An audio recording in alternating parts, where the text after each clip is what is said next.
Alors, donc,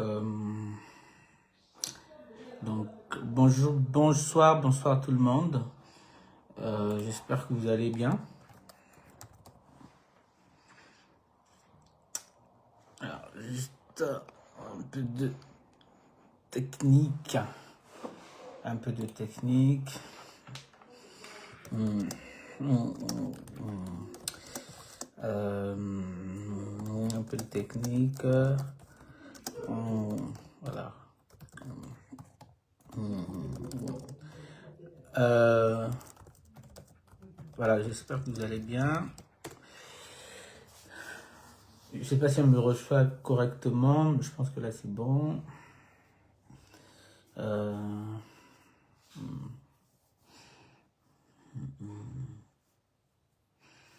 normalement c'est bon.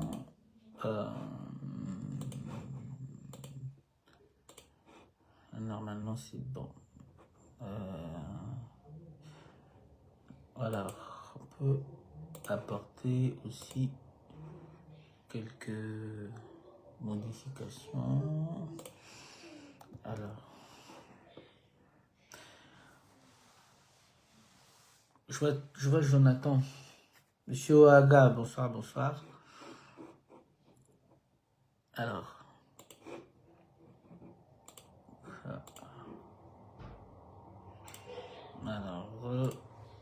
on commence bientôt hein, notre live. Pour le coup, on va attendre un tout petit peu. C'est un live entièrement pro. Hein. Donc, pour ceux qui me suivent souvent sur des lives orientés, orientés foi, pour aujourd'hui, c'est un live plutôt pro. Quoi. Donc, voilà, si vous souhaitez inviter des gens, des personnes que ça vous estime que ça peut intéresser, n'hésitez surtout pas. N'hésitez surtout pas si ça peut intéresser certaines personnes. Donc, aujourd'hui, on va parler d'opportunités professionnelles, on va parler de recrutement, on va parler de projets professionnels. Bonsoir mon cher collègue recruteur Jonathan. Donc,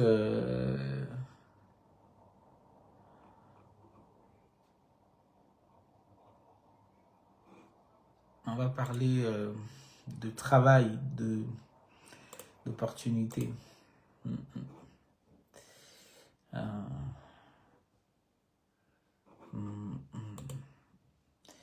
Alors,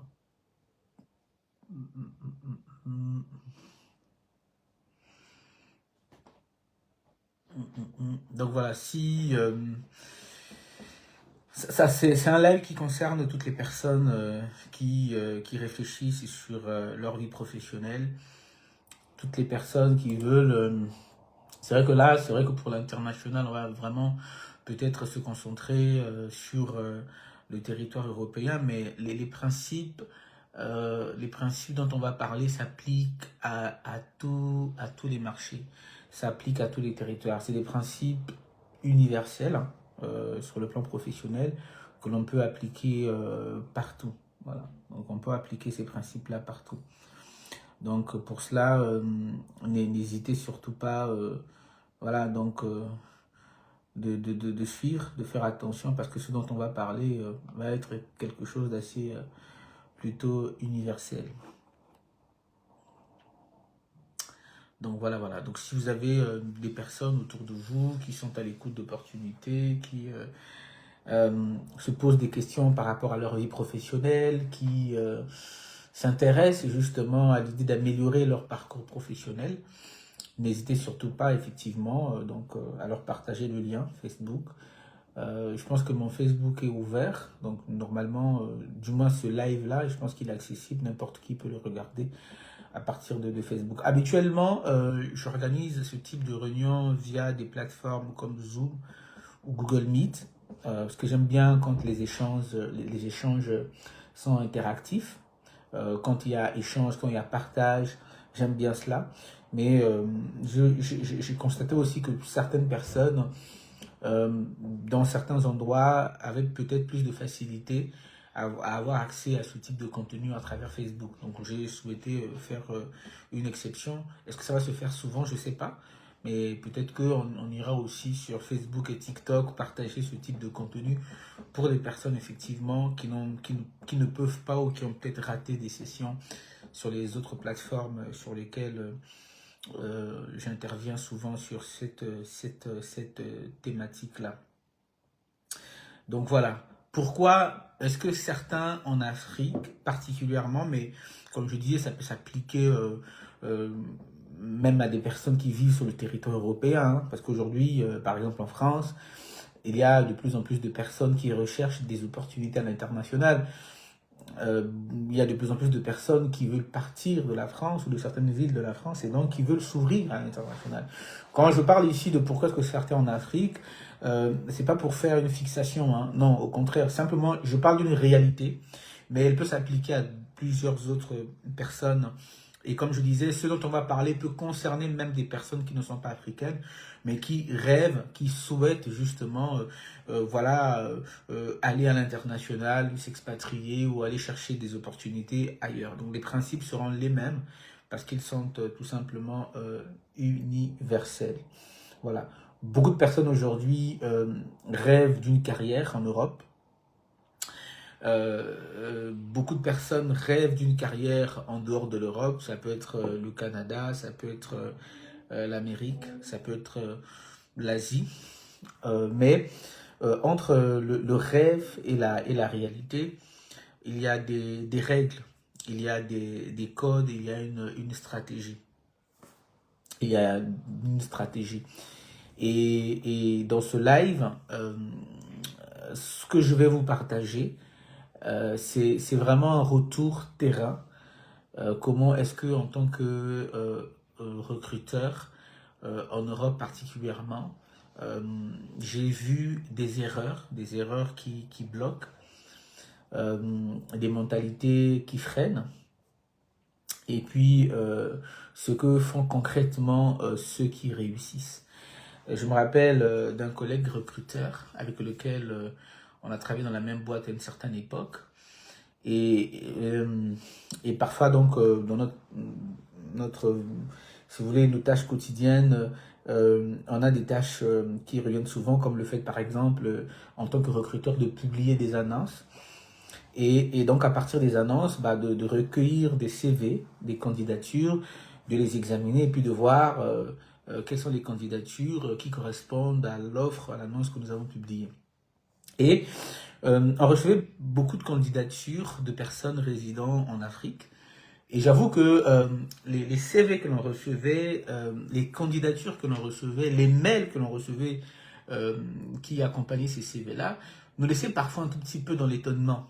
Et je me souviens bien qu'avec ce collègue, on a eu ce réflexe-là plusieurs fois, de se dire, il faut qu'un jour, on ait la possibilité de pouvoir organiser des lives, organiser des espaces d'échange, de conseils à certains professionnels, surtout en Afrique. Pourquoi? Parce que le type de CV que l'on reçoit, le type de candidature que l'on reçoit, parfois le profil il est pas mal, il est bien, mais c'est juste la manière de candidater, la manière de postuler, le CV qui n'est pas... On voyait des choses parfois qui nous peinaient, on se disait, mais il faut qu'un jour on ait la possibilité d'organiser comme ça ce type d'échange, ce type d'espace pour pouvoir encourager, donner notre retour, notre feedback de ce qui peut être amélioré, de ce qui peut être mieux fait et des erreurs qui peuvent être évitées. Voilà. Et aujourd'hui, j'ai la possibilité de pouvoir partager cela avec vous. Peut-être que dans les sessions à venir, je ferai intervenir ces amis-là, ces collègues recruteurs-là aussi, parce qu'il y a beaucoup de choses. Hein. Ça fait plus de 6 ans que je suis dans le recrutement et des choses, j'en ai vu énormément et je ne pense pas qu'en un live de 2 heures, 1h30 ou de 2 heures, je pourrais vous dire tout ça. Mais on va commencer déjà par partager ces éléments-là pour que chacun effectivement sache effectivement un peu comment ça se passe de l'autre côté. Donc de l'autre côté donc du côté des recruteurs. Donc c'est important. Donc voilà, n'hésitez donc pas à partager cela, à partager ce live-là si vous estimez qu'il y a des personnes que ça peut intéresser, si vous estimez qu'il y a des personnes que ça peut encourager, éclairer, eh ben, n'hésitez surtout pas à partager cela. Donc le thème de notre live, il est pratique, il est simple. C'est pourquoi est-ce que certains en Afrique n'auront jamais d'opportunités à l'international? Pourquoi est-ce que certaines personnes n'auront jamais d'opportunités à l'international? Donc, je pense que je dis pas ça pour être, méchant, mais c'est un constat. Je parle simplement d'un constat. Voilà. Donc, déjà, j'espère que pour les civilités, vous avez passé une bonne semaine, que votre week-end se passe aussi bien de votre côté. Pour ceux qui ne me connaissent pas encore, donc je m'appelle Harris. J'expliquais récemment pourquoi est-ce que sur mon Facebook j'ai mis Fils du tonnerre. Donc c'est pas un titre ronflant pour se mettre en avant, mais en fait c'est une expression biblique qui est utilisée, qui est considérée comme une forme de qualification du tempérament de certains personnages dans la Bible, qui étaient passionnés, fougueuses. Et je me suis souvent vu dans cette expression-là comme étant quelqu'un qui parfois était un peu trop passionné. C'est l'explication de Fils du tonnerre. Pour ceux qui vont se demander, mais Fils du tonnerre, c'est quoi? C'est son surnom, c'est son nom de famille, ou est-ce que c'est simplement pour se vanter un peu? Non, pas du tout. C'est un titre au contraire qui appelle à l'humilité, qui appelle à l'idée d'orienter, de discipliner donc sa passion. Donc, comme je vous disais, n'hésitez pas à partager le live pour ceux que ça peut intéresser. Donc, on avance. Alors, pour ceux qui ne me connaissent pas justement, donc je suis Harris. Je suis consultant en recrutement et conseiller carrière. Et ça fait bientôt plus de 6 ans que je travaille sur les marchés européens, notamment la France, la Belgique, le Luxembourg et même l'Afrique aussi. Et concrètement, mon travail, c'est de recruter des candidats. Pour faire court, c'est de recruter des candidats, c'est d'échanger avec des managers, c'est de discuter avec des DRH, c'est de négocier avec des dirigeants, d'accompagner des professionnels dans leur évolution de carrière. Ça, c'est un peu mon travail. Et aujourd'hui, sur mon LinkedIn, pour ceux qui sont connectés à moi, vous pourriez m'inviter par la suite. Sur mon LinkedIn, si vous souhaitez me retrouver, vous tapez Harris Ledzen. Je pourrais mettre ça dans les commentaires. Vous pouvez m'envoyer une invitation sur LinkedIn. Et j'ai aussi une forte communauté d'environ 18 000 personnes avec lesquelles je suis connecté sur LinkedIn. Des profils de tous les niveaux, des techniciens, des directeurs d'entreprise, des managers, et dans plusieurs secteurs, des professionnels dans la finance, dans l'informatique, dans la construction, dans l'ingénierie et dans d'autres domaines. Donc tous les jours, je suis au cœur du marché. Je parle du marché de cet univers professionnel-là. Et donc, je ne parle pas de théorie, je ne parle pas de concepts imaginaires, non. Je parle de ce que je vois depuis plus de 6 ans. Je parle de ce que je vois dans les CV, de ce que je vois dans les entretiens, de ce que je vois dans les refus, dans les réussites, et puis dans les recrutements réels. Voilà. Donc, quand je vous dis pourquoi est-ce que certains en Afrique n'auront jamais d'opportunité à l'international, je m'appuie sur du concret, sur une observation factuelle, voilà, tout simplement. Pendant toutes ces années, j'ai vu passer des centaines de profils, voilà, des gens qui ont réussi à s'installer, qui ont réussi leur carrière à l'international, qui ont réussi à s'installer en Europe. Et puis, j'ai aussi vu d'autres qui bien sûr très très motivés, intelligents, parfois même plus diplômés, qui n'y sont jamais arrivés. Et là ça interpelle. Et parfois la différence entre ces deux groupes de personnes qui ont pu avoir une opportunité à l'international et ceux qui n'ont pas pu, parfois la différence, elle est petite, elle est vraiment petite. Parfois, c'est pas une question d'intelligence, c'est pas une question de diplôme, c'est pas une question de coefficient intellectuel, mais c'est parfois une question de stratégie. Donc aujourd'hui, moi, je ne veux pas vous vendre du rêve, hein, je ne vais pas vous raconter des histoires de réussite, enfin faire du coaching Instagram en mode réseaux sociaux. Non, pas du tout. Aujourd'hui, j'ai envie de vous partager ce que j'ai vu sur le terrain et aussi ce que moi-même j'ai vécu personnellement. Voilà. Moi aussi, j'ai connu des périodes difficiles sur le plan professionnel, des moments où on se pose des questions, des moments où on s'interroge, des moments où vous êtes fatigué, vous faites le même travail, il n'y a pas d'évolution, il n'y a pas de perspective, hein, il y a pas, vous avez l'impression qu'il n'y a pas de visibilité comme ça au bout, vous êtes dans un pays, dans un environnement où vous avez l'impression que ça ne correspond plus à votre projet professionnel. Et puis, vous avez ces périodes où vous vous dites, est-ce que je dois changer de métier? Est-ce que je dois reprendre mes études? Est-ce que je dois tout recommencer? Parce que et le travail que je fais aujourd'hui et l'environnement dans lequel je suis, ça ne correspond plus à cette soif, cette envie comme ça d'aller beaucoup plus loin. Et j'avais envie justement de changer, j'avais vraiment envie. Sauf qu'à l'époque, je ne savais pas toujours exactement où chercher précisément. Je savais qu'il y avait qu'on pouvait déployer son CV dans certaines entreprises, qu'on pouvait à travers certains sites peut-être déployer son CV, mais j'avais pas une pleine compréhension des mécanismes ou encore de comment est-ce que il fallait chercher, de où il fallait chercher, ni par où commencer. Je pense que ça c'est le cas de beaucoup de professionnels aujourd'hui.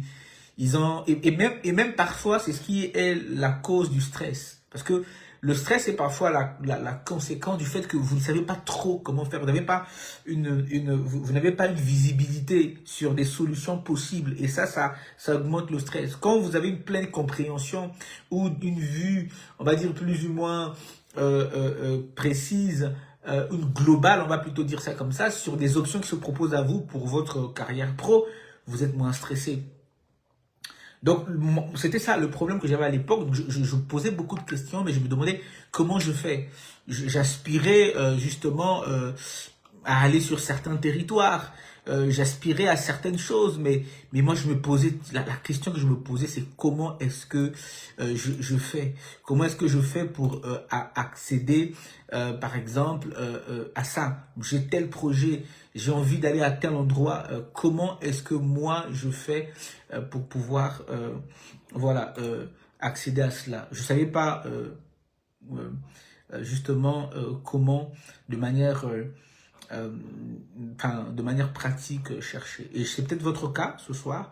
Vous dites, je suis arrivé à un stade de ma vie pro, j'ai envie de changement, j'ai envie d'un nouveau souffle. J'aspire peut-être à aller, donc à l'international, mais je ne sais pas comment m'y prendre. C'est peut-être une question que l'on se pose et là ça génère le stress malheureusement. Et moi, ce qui m'a aidé dans mon cas, moi, c'est le recrutement. C'est quand j'ai découvert le recrutement, quand je suis devenu recruteur, que ça a changé ma mentalité. Et là, je saute plusieurs années comme ça. C'est par la suite, plus tard, je me suis dit, si je connaissais un tout petit peu, voilà, toute cette méthodologie que je connais aujourd'hui en tant que recruteur, peut-être que dans le passé, j'aurais su où chercher, comment chercher, ni par où commencer. Ça m'aurait peut-être fait gagner beaucoup plus de temps. Voilà. Donc moi, c'est le recrutement qui a changé ma mentalité. Pourquoi? Parce que le recrutement m'a donné des méthodes, m'a donné une discipline, m'a donné une vision stratégique du marché du travail. Et je me suis rendu compte justement que beaucoup de personnes travaillent mais ne savent pas gérer leur carrière. Et comme c'était mon cas. Là, je racontais un peu ma petite histoire pour vous mettre comme ça dans le bain, dans le contexte. Et je me souviens d'un de mes, si vous voulez, d'un de mes premiers CV vraiment, que j'ai envoyé à une structure super sérieuse, super organisée. D'ailleurs, mon CV, que je considère vraiment comme un de mes premiers CV à ce moment-là, c'était pour candidater pour la première fois dans un cabinet de recrutement. C'est un ami qui m'accompagnait dans ce processus-là. Il m'a dit, voilà, Aris, on cherche un profil et je pense que tu peux le faire. Envoie ton CV. Moi, je vais le soumettre à la direction. J'ai envoyé mon CV. Et honnêtement, moi, j'étais fier. Hein. Voilà, j'avais pris du temps, j'avais travaillé mon CV, j'avais essayé de mettre des titres, ainsi de suite, je l'ai envoyé. Et je me rappelle, ce jour-là, c'est cette personne qui m'accompagnait, qui était déjà dans le recrutement plusieurs mois avant moi, donc il s'y connaissait déjà un peu mieux. Il m'a dit, ah tiens, ton CV, il est propre, globalement, il est correct, il est bien présenté, mais il va pas passer. Parce qu'il n'est pas suffisamment adapté. Il y a des éléments qui manquent. Il m'a donné quelques éléments. Voici comment je te propose de faire ton CV. Il faut rajouter ça, il faut que ça raconte ça, il faut. Et là, ça a été pour moi déjà un petit déclic. Je me suis dit, ah tiens, pourtant moi je trouvais que mon CV il était plutôt correct. Le CV que j'envoie, que je suis prêt à envoyer un peu partout. Je l'ai envoyé 1 ou 2 fois en passant, mais bon, mais ok, j'ai refait mon CV en basant sur ces conseils. Et puis, en y achetant quelques éléments.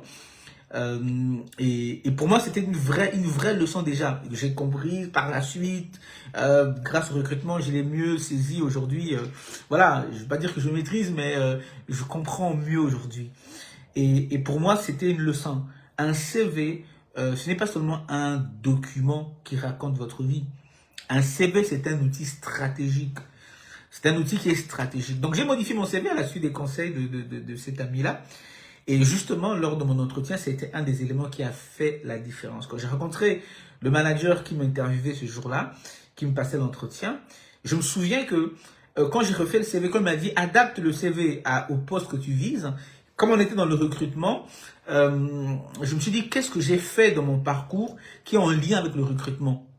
Et je me suis rappelé qu'à l'époque, j'étais recruteur de donateurs. Et donc, j'ai utilisé simplement une expression, un mot-clé en relation avec le poste que je visais. Et je peux vous rassurer, quand je suis arrivé en entretien, pendant les échanges, le manager me dit, Aris, alors tu n'as pas les diplômes que nous on recherche dans les milieux RH. Et même ton parcours, tu es un peu loin de ce qu'on a fait, mais il y a quelques éléments qui m'intéressent. Et parmi les éléments qui ont intéressé ce manager-là, c'était le mot recrutement. Il me dit, le fait que tu aies dit dans ton CV que tu as déjà fait du recrutement, peut-être pas de candidat, mais du recrutement de donateurs dans un autre domaine, ça c'est quelque chose qui m'a donné envie d'en savoir un peu plus sur toi. Je me suis peut-être dit, ok, il a peut-être fait ça, donc il a peut-être une base, une fondation sur laquelle on peut donc construire quelque chose. Moi, ça m'a vraiment marqué et ça m'a interpellé. Oui, comme je vous l'ai dit, j'avais pas une expérience RH, j'avais pas de diplôme RH, j'ai pas de diplôme RH, je n'ai pas le parcours classique d'un recruteur, mais ce mot, cette modification de CV, a attiré l'attention du manager. Et c'est là que on se rend compte qu'un CV, c'est pas seulement un outil qui raconte, un document qui raconte notre vie. Un CV, c'est pas seulement un document sur lequel on trouve des informations à votre sujet. Un CV, c'est vraiment un outil stratégique. Et quand il est bien fait, quand il est bien adapté, il peut contribuer à vous ouvrir des portes. Il peut contribuer à vous ouvrir des portes là où vous n'avez pas forcément le diplôme, là où vous n'avez pas forcément le parcours classique, là où vous n'avez pas forcément l'expérience. Mais la manière dont votre CV est fait, il peut vous ouvrir des portes. Vous voyez, ça c'est vraiment mon expérience à moi. Et enfin, quand j'ai voulu à un moment donné, comme beaucoup d'entre vous, changer de pays, donc aujourd'hui, j'ai oublié de préciser, donc aujourd'hui moi je vis au Luxembourg. Donc un pays que vous connaissez, je pense pour la plupart d'entre vous, frontalier à la France, à la Belgique, à l'Allemagne, et considéré comme aujourd'hui une peut-être des plus belles destinations européennes, et pour le coup je le leur accorde puisque j'y vis. Donc à un moment donné j'ai voulu changer de pays. À l'époque je vivais au Maroc. Et comme beaucoup, à un moment donné, on se dit, voilà, je pense que j'ai fait le tour, j'ai vu un certain nombre de choses et j'aspire peut-être à un nouvel environnement, à un nouveau projet de vie pour soi et puis pour sa famille. Et c'est normal, hein, vous devez savoir que ce besoin constant de changer, de vouloir évoluer, il est humain. Nous avons, en tant qu'humains, nous avons été programmés pour évoluer, nous avons été programmés pour progresser. Nous avons été programmés pour chercher de meilleures conditions. C'est en nous. Si vous ne ressentez pas ça, il y a un petit quelque chose. Voilà, il y a un truc qui est pas bien. Peut-être vous consultez un spécialiste, mais c'est pas bon du tout. Voilà, nous avons été conditionnés comme ça. Et d'ailleurs, je pense que, voilà, vous le voyez aujourd'hui, n'eût été cette disposition de l'homme à toujours vouloir mieux, voilà, il y aurait certaines technologies aujourd'hui qui sauvent des vies qu'on n'aurait pas. On se serait contenté de vivre à un certain stade animalier sans évolution, en train de vivre les mêmes choses, de subir les mêmes choses. Donc,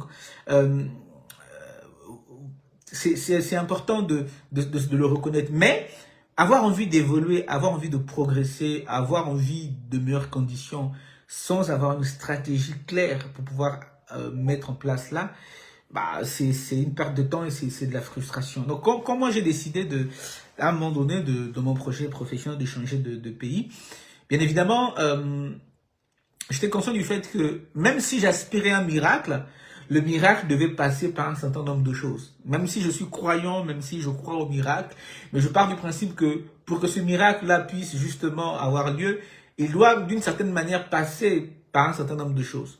Et j'avais la grâce à l'époque, quand j'ai eu envie de changer de pays, bah, d'être déjà recruteur. Et donc en tant que recruteur, je connaissais plus ou moins comment les choses se passaient. Donc pour changer de pays, il m'a fallu un plan. Il me fallait dessiner un plan clair.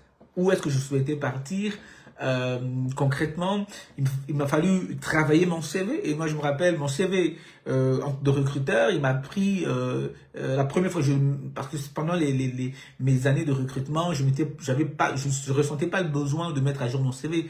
Je me sentais dans une situation de confort. Je me disais, voilà, c'est à partir de ma situation dans le pays dans lequel j'étais que je peut-être accéder à certaines opportunités. Mais avec le temps, je commençais à me rendre compte que peut-être, malgré la belle opportunité que j'avais, je me disais qu'il y avait moyen d'aller peut-être chercher un peu mieux. Et donc, j'ai dû travailler mon CV après peut-être 6 ans. Et ce CV-là, il m'a pris des jours. Parce qu'il fallait vraiment que je m'arrange à ce qu'il présente de la façon la plus fidèle qui j'étais. J'ai, dans mon plan comme ça, dans mon projet de changer de pays, j'ai dû demander conseil aussi à d'autres recruteurs. Avoir leur avis. Voilà, parce que je pars du principe que... voilà, seul on va plus vite, mais à plusieurs on va plus loin, hein, pour paraphraser la phrase. J'ai dû cibler des marchés précis en fonction des endroits géographiques que je visais. J'ai dû adapter mon profil LinkedIn et j'ai dû me préparer à des entretiens. Moi, je vous parle en tant que recruteur, mais moi, quand il m'arrive de passer des entretiens, je me prépare devant le miroir. Et pourtant, je suis recruteur, vous voyez.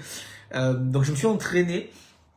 Et j'ai découvert quelque chose d'assez incroyable, alors que j'étais déjà recruteur. Le nombre d'opportunités qui existent à l'international, c'est incroyable. C'est incroyable. Voilà pourquoi dans un de mes statuts, j'ai dit que pour moi, je trouve que quand on est en Afrique, enfin, je veux dire, ça ne vaut pas le coup de voyager de façon illégale. Il y a tellement d'opportunités qui existent aujourd'hui par lesquelles on peut justement avoir du travail et venir la dignité. Voilà, donc quand j'ai commencé à chercher des opportunités à l'international et que j'ai justement mis en place voilà, cette organisation, j'étais effaré, incroyablement surpris de découvrir qu'il y avait beaucoup d'opportunités. Je me disais, mais c'est pas possible, mais je ne savais pas qu'il y avait autant d'opportunités. J'ai reçu des appels à l'époque de Londres, j'ai reçu des appels de plusieurs villes en France, j'ai reçu des appels de la Belgique, jusqu'à justement tomber donc jusqu'à tomber effectivement sur le Luxembourg. Voilà, j'ai passé plusieurs entretiens, j'en ai réussi certains, d'autres j'en ai raté, et je vous parle en tant que recruteur. C'est-à-dire qu'à la fin, quand je finissais un entretien, je pouvais savoir, ah tiens, j'ai peut-être pas bien répondu à cette question, ah tiens, je ne me suis pas assez préparé, ah tiens, je ne me suis peut-être pas bien défendu par rapport à cet argument, par rapport à cette question-là. J'ai dû me préparer par rapport à ça. C'est important d'avoir cette capacité de s'analyser, parce que je vois parfois des candidats en entretien, ils passent en entretien, l'entretien ne marche pas du tout, et à la fin, cette personne, on veut à l'employeur, on veut au recruteur, on veut à la société, alors que cette personne n'a pas été recrutée pour la simple bonne raison qu'elle n'a pas réussi son entretien. Elle n'a pas réussi à répondre à des questions clés, à des questions fondamentales, des questions qui ont du sens. Si demain vous avez une entreprise, vous poserez les mêmes questions à vos potentiels futurs employés. C'est pas une question de méchanceté. Vous dirigez une entreprise, vous voulez recruter des personnes qui ont une certaine mentalité, une certaine attitude, une certaine compétence. Parce que vous savez que si vous faites un mauvais recrutement, vous coulez votre boîte. Vous détruisez votre propre vie, celle de votre famille et peut-être même celle de l'employé. Donc il y a des questions stratégiques qui portent en elles des éléments importants, des éléments vitaux pour une entreprise. Et ça, en tant que futur collaborateur ou futur employé, on doit connaître cela. On doit pouvoir se préparer à ça. Quand dans un entretien, un employeur vous pose une question du style « Où est-ce que vous vous voyez dans 5 ans ?» Il y a une raison derrière cette question. Il y a une raison. Et vous devez être capable de vous préparer à cela. Quand un employeur vous pose la question de savoir, écoutez, dites-moi pourquoi est-ce que vous nous avez choisi, pourquoi est-ce que vous avez accepté, pourquoi est-ce que vous avez candidaté à notre offre. Il y a une raison derrière, c'est simplement pas une question pour vous embêter. Si je devrais choisir, pourquoi je devais vous choisir vous et pas quelqu'un d'autre? Je dis souvent aux personnes que j'accompagne, que je prépare, sur le plan de leur carrière, je leur dis toujours que les entretiens, c'est vraiment parfois un vrai jeu d'échecs entre vous et votre éventuel futur employeur. Vous êtes vraiment dans un échange. Tout comme vous aussi, vous êtes amené à poser des questions. Vous êtes amené par vos questions à vraiment comprendre et à saisir si l'opportunité qui vous est présentée correspond à votre projet professionnel ou à votre carrière. C'est important d'aller même avec des questions aussi, parce qu'on a des cas comme ça où la personne arrive en entretien, on dit est-ce que vous avez des questions, elle dit non, j'ai pas de questions. C'est quand même bizarre. Un job que tu vas faire pendant plusieurs années en CDI, tu arrives en entretien, comment c'est possible que tu n'aies pas de questions? Il y a forcément des choses que tu n'as pas compris quand tu as lu le poste, quand tu as lu la publication, le descriptif de poste, quand tu as regardé le site internet. Il y a toujours 2-3 trucs, forcément. Ça donne l'impression que tu ne t'intéresses pas à l'entreprise ou encore au poste. Et très souvent, quand on ne pose pas de questions depuis le début, c'est comme dans une relation de mariage. Quand depuis le début, on n'essaie pas de poser un cadre, on n'essaie pas de savoir qui est qui fait quoi, très souvent, la mauvaise surprise, c'est que dans 2, 3, 4 mois, on se dit « Ah tiens, mais je ne savais pas. » Ah oui, tu aurais dû poser la question. Tu aurais dû poser la question. « Ah non, je ne savais pas que dans votre entreprise, il n'y a pas de télétravail. Moi, dans mon ancienne entreprise, il y avait du télétravail. » Ah, mais tu aurais dû poser la question en entretien s'il y a du télétravail. Ah non, non, non, moi c'est important, j'ai besoin d'avoir 2 jours de télétravail parce que dans la semaine, j'ai 2 jours, je dois rester avec mes enfants. Oui, mais tu aurais dû poser la question en entretien. Est-ce que vous voyez? Donc ça, c'est des choses comme ça et qu'il faut connaître. Donc moi, j'ai passé des entretiens, effectivement, j'en ai raté certains, j'en ai réussi d'autres. Et après chaque entretien, j'ai demandé du feedback. Je demandais toujours au manager, voilà, après notre entretien, soit par mail, qu'est-ce que vous pensez de moi? Et certains managers avaient le courage de me dire, oui, Maryse, par rapport à ça, j'aurais plutôt attendu ça. Par rapport à ça, voilà mon observation. Et moi, je notais, je m'améliorais. Je m'entraînais pour mieux réussir mes entretiens. Et ça m'a pris des mois. Parfois, quand vous êtes en recherche d'une opportunité à l'international, je peux vous rassurer que entre le moment où vous recherchez, vous mettez en place tout votre plan pratique, il peut s'écouler 2, 3, 4 mois, 6 mois, 1 an, 2 ans. Ça peut m'aller à 3, 4 ans. Ça dépend dans quel secteur vous êtes, de comment vous cherchez, puis de comment les choses se passent pour vous.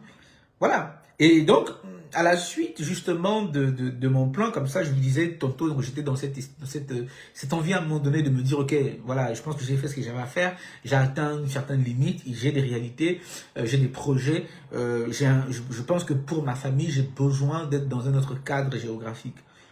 Et puis, toujours dans cette partie-là, je suis tombé un jour sur un manager d'une jeune entreprise française avec qui j'ai passé un premier entretien. Un manager super technique, qui suivait une trame dans la manière et qui était lui-même responsable et directeur d'un cabinet de recrutement, donc à qui il était difficile de mentir. Il posait les bonnes questions. Le genre de questions où si vous répondez faussement, on le sent que c'est faux. Et quand c'est faux, quand c'est flou, quand c'est pas clair, c'est élimination directe. Un candidat qui ment, qui raconte des choses qui sont pas vraies, on peut le sentir que c'est faux, que c'est pas vrai, que c'est flou, il ne répond pas exactement à ce qu'on lui pose comme question. Élimination directe. Et donc ce directeur-là, en français, on a passé l'entretien, le premier entretien. Il m'a dit, écoute, Aris, le premier entretien, pour moi, il est bien. Il est bien, il est bon. On va faire un deuxième entretien par la suite. On a fait un deuxième entretien. Il m'a posé plusieurs questions. On a échangé, on a discuté. Il m'a posé des questions sur mon parcours professionnel, quelques questions personnelles. Il a regardé un tout petit peu mon profil. il y a une question qui m'avait beaucoup interpellé. C'était une question qui était en mode, est-ce que tu es ouvert? Est-ce que tu es quelqu'un d'ouvert aux autres? Est-ce que tu es capable de travailler dans un environnement multiculturel? Est-ce que tu aimes voyager, découvrir les autres cultures? Est-ce que tu... Il voulait sentir, il voulait ressentir cette chose. Est-ce que si je recrute cette personne-là, elle sera capable de travailler dans mon entreprise? Parce que, voilà, je veux comprendre un peu. J'ai répondu à toutes ces questions. Et puis, à la fin, il me dit, je me rends compte aussi que tu n'es pas en France actuellement, tu es au Maroc. J'ai dit, oui, je vis au Maroc. Il dit, mais ça veut dire quoi? Si moi je te recrute, il faut que je te fasse venir. Et j'étais préparé à ça parce que j'avais passé d'autres entretiens. J'ai répondu à cette objection-là. J'ai répondu, c'est même pas une objection, j'ai répondu à cette question. Parce que je passais des entretiens avec des managers qui me disaient parfois, oui, Maryse, ton profil est bien pour nous, il n'y a aucun problème. Mais comment on va faire? Nous, on est dans le sud de la France, on a Fréjus. Comment on fait pour te faire venir? J'ai eu des managers qui sont allés se renseigner parce qu'ils n'avaient jamais fait ça de leur vie, mais ils avaient en face d'eux un profil qui les intéressait. Certains étaient même étonnés, surpris. Ils disent, mais c'est quand même agréablement surprenant de découvrir qu'il y a de très bons profils en Afrique. Et je ne suis pas le seul. Vous êtes probablement très nombreux en Afrique à avoir un super profil. Simplement que plusieurs managers de certains pays ne sont pas en contact avec vous. Ou peut-être que vous avez un profil, vous avez une manière de vous présenter, de faire votre CV, de faire votre LinkedIn, ou vous avez une façon de faire qui vous rend invisible sur le marché du travail à l'international. Et le fait que ce manager-là ait apprécié mon profil, ou que plusieurs aient apprécié mon profil au point où certains se posaient la question de savoir comment on fait pour pouvoir faire en sorte qu'administrativement parlant, ce profil nous rejoigne, mais pour moi, c'est la preuve qu'il existe plusieurs profils en Afrique. Plusieurs profils en Afrique qui peuvent intéresser de nombreux managers à l'international. Il en existe plusieurs, je ne suis pas une exception. Il en existe probablement de vrais potentiels que nous avons en Afrique. Qui recherchent, qui sont peut-être dans le même projet, parce qu'en passant, soit dit en passant, tout le monde ne veut pas bouger de l'Afrique. Certains en Afrique se sentent bien. Moi, je parle pas d'eux. Je parle vraiment de ceux qui ont ce projet-là, qui disent, moi, j'ai envie d'ailleurs, j'ai envie d'être dans un nouvel environnement, j'ai envie de, voilà, moi, je m'intéresse à l'idée d'être dans un autre pays. Je parle de ces personnes-là. Et je suis sûr et certain qu'il y en a plusieurs en Afrique aujourd'hui qui ont de belles choses à donner, un bel état d'esprit. Un bel état d'esprit. Et ce manager-là m'a dit, écoute Harris, je ne l'ai jamais fait de toute ma carrière. J'ai toujours travaillé en France avec des collaborateurs en France. Mais écoute, je vais me renseigner, je te dirai si oui ou non on avance administrativement parlant. Et quelques temps après, il m'a appelé, il m'a dit, écoute Harris, je vais te faire une offre et je m'engage à te faire toutes les démarches administratives pour que tu nous rejoignes. Oh, j'étais juste étonné, je me dis, waouh. Pourtant, je m'étais préparé à ça. Pourtant, dans mon esprit, je me disais, oui, je crois, c'est possible. Mais le fait seulement que, de manière concrète, un manager me dise, ok, moi, je vais m'engager à faire en sorte que même si c'est extrêmement lourd administrativement parlant, que tu quittes le Maroc, que tu nous rejoignes à Paris avec un CDI de manière légale, ça m'a profondément marqué. Ça m'a profondément marqué. Vous voyez? Et ce jour-là, j'ai compris quelque chose de très important, mes amis. Ce n'est pas le pays dans lequel tu es qui bloque toujours. C'est le niveau de préparation de ton profil aux opportunités à l'international. Parce que si tu arrives à bien présenter ton profil, même un manager qui n'a jamais recruté à l'international peut envisager de le faire à cause de ton profil. Et quand je parle de notre profil, je parle effectivement donc du mélange entre compétences et puis ce qu'on appelle dans le jargon des recruteurs les soft skills ou encore les qualités. Les qualités. Donc c'est important pour moi de vous donner un peu ce cadre-là. Parce que parfois, je reçois des messages en privé, des personnes qui me disent « Ah tiens, bonjour Monsieur Ledzen, bonjour Harris, j'ai découvert que vous habitez au Luxembourg. Est-ce que vous pouvez me dire un tout petit peu comment vous avez fait pour y arriver ?» Après, je partagerai cela une autre fois parce que finalement, j'avais reçu cette offre-là de Paris, mais pour des raisons familiales, j'ai plutôt choisi une offre au Luxembourg. Mais j'ai reçu une offre à Paris, j'ai reçu des offres à Bruxelles, ainsi de suite. Vous voyez, donc c'est important. Plusieurs personnes sont bloquées n'ont pas la possibilité d'accéder à des offres à l'international, pas parce que ils sont dans un pays qui les en empêche, non. Parce qu'ils ont simplement un mauvais niveau de préparation professionnelle. Et aujourd'hui, en tant que recruteur, comme je vous disais, moi je vois des centaines de CV, hein, et surtout venant d'Afrique. Et les messages sont souvent les mêmes. Quelqu'un qui vous envoie un CV qui dit « je suis motivé ». On ne dit pas « je suis motivé » dans un CV. Ce n'est pas cette phrase qui va nous permettre d'évaluer la motivation. La motivation ne s'évalue pas par une phrase. Il y a d'autres éléments sur lesquels, à partir desquels on peut évaluer votre motivation. Je n'ai pas besoin de dire à quelqu'un je suis motivé. Je peux, en lui envoyant mon CV, lui faire un texte dans lequel je mets des éléments qui montrent ma motivation. Par exemple, bonjour Aris, j'espère que vous allez bien. Écoutez, je suis électricien ou ingénieur en électricité au Congo, au Bénin, au Togo. Depuis un petit moment, je suis à l'écoute d'opportunités internationales. Je suis allé sur votre profil LinkedIn et j'ai vu que vous publiez certaines offres. Franchement, j'ai apprécié énormément. J'ai vu que vous travaillez dans tel secteur pour telle entreprise. Et franchement, j'aime bien votre parcours et j'aimerais vous soumettre mon CV, ma candidature, pour que voilà, si vous avez des opportunités, vous puissiez m'en parler. Le fait seulement que dans son mail, il ait décrit quelques éléments de mon profil, de mon secteur d'activité, me montre qu'il est motivé. Il n'a pas besoin de me dire je suis motivé. C'est pas ça qui me manque, qui prouve que vous êtes motivé. Ça veut rien dire. Mais le contenu de son texte me dit, ah tiens, ce candidat est allé sur mon profil LinkedIn, il a lu 2-3 de mes articles, il s'est intéressé un minimum à mon parcours, c'est qu'il est motivé. Ça a beaucoup plus de poids, plus d'impact que d'écrire un message à un recruteur ou à un employeur ou à une entreprise. Bonjour, monsieur Untel, je vous envoie mon CV, je suis motivé, je cherche à travailler, j'ai vu que vous avez publié telle offre, je vous envoie mon CV, je suis motivé pour travailler, je suis quelqu'un de très motivé. Mais c'est pas comme ça qu'on montre sa motivation.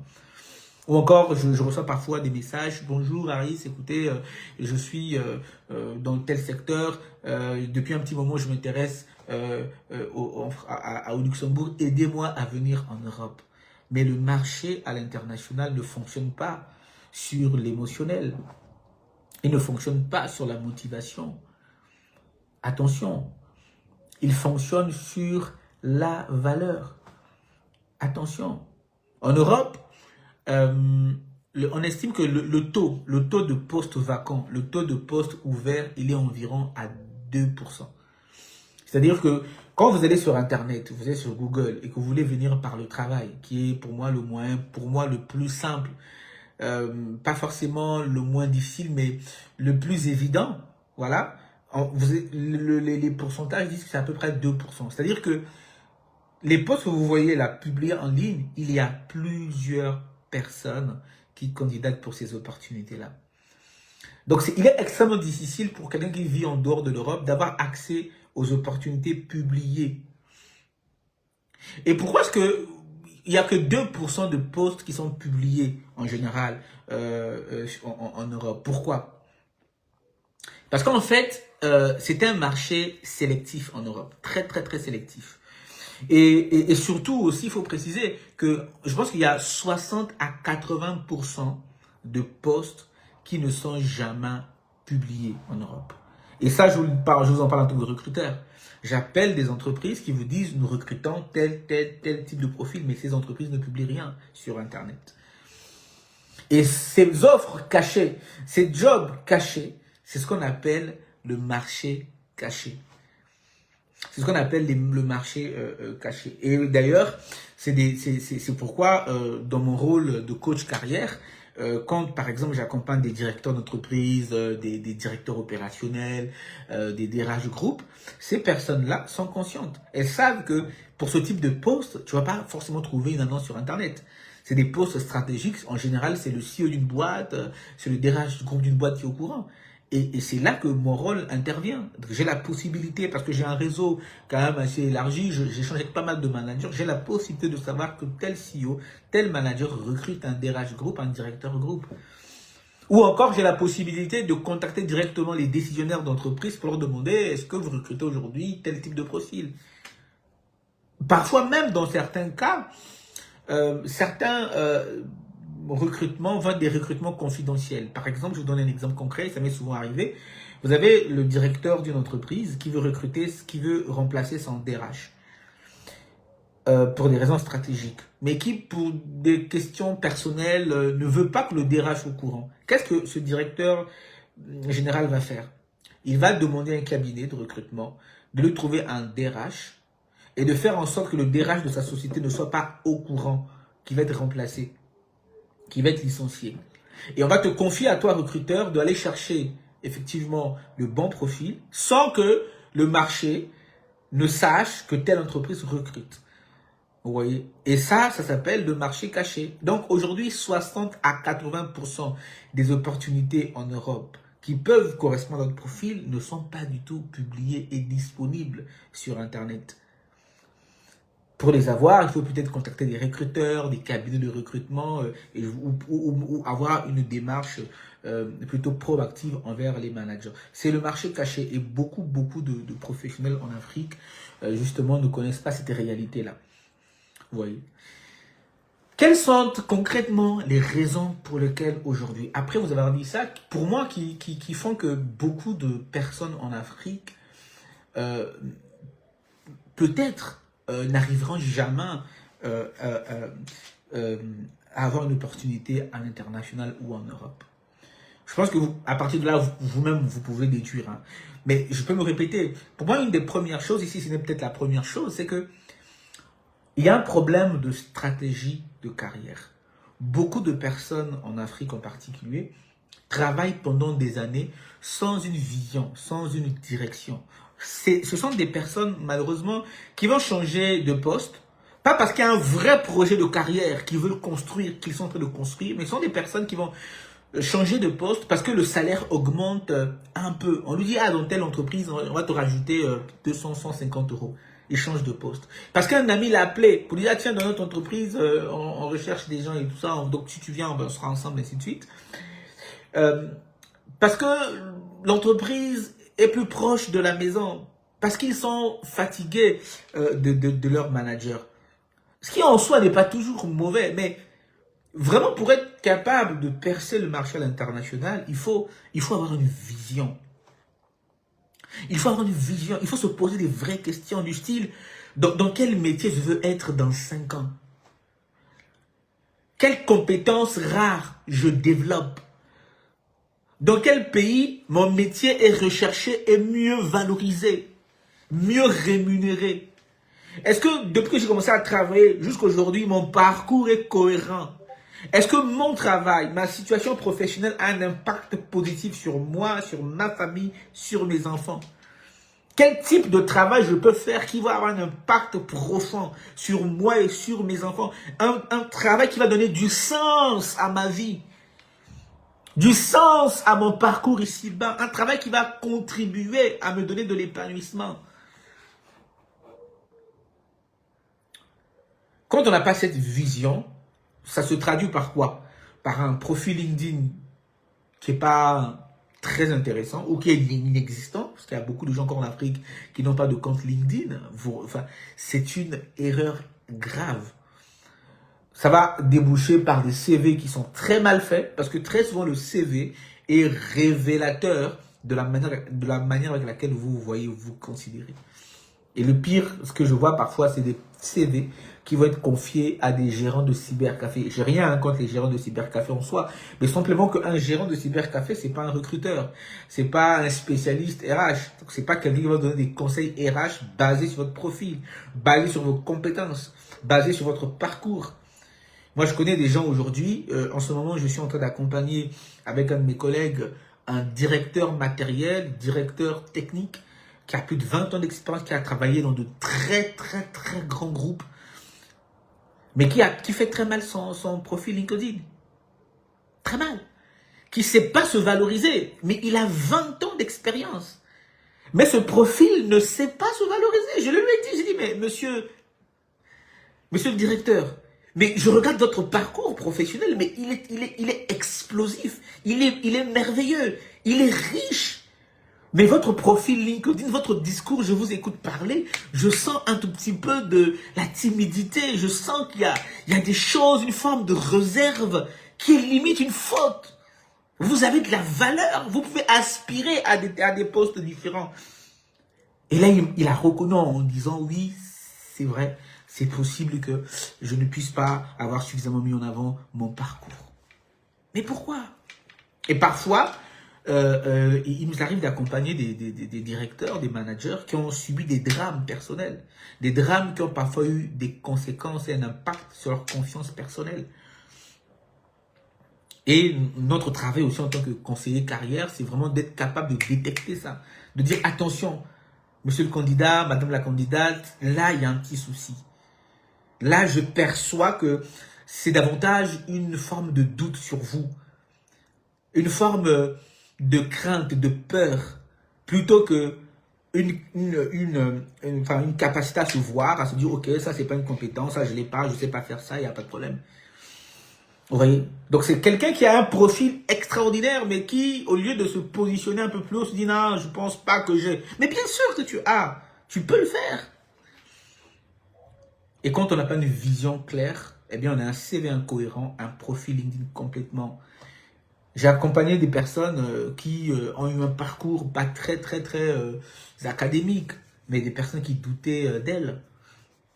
Tout simplement parce qu'elles n'avaient pas appris justement à avoir une vision de leur carrière. Une des premières choses qui va faire que quelqu'un va avoir du mal à avoir une opportunité à l'international, c'est le manque de stratégie de carrière. Quand on n'a pas une vision claire de sa carrière professionnelle, on ne peut même pas commencer par faire un bon CV.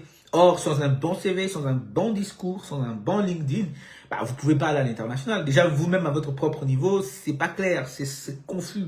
Vous ne pouvez pas aller à l'international. Et donc, dans cette situation, vous ne pouvez pas dire aujourd'hui que bah, il n'y a pas d'opportunité à l'international, je ne peux pas accéder à. Vous n'avez même pas clarifié votre projet de carrière. Comment vous pouvez savoir que vous n'êtes pas éligible à des opportunités à l'international? Comment vous pouvez le savoir? Vous ne pouvez pas le savoir.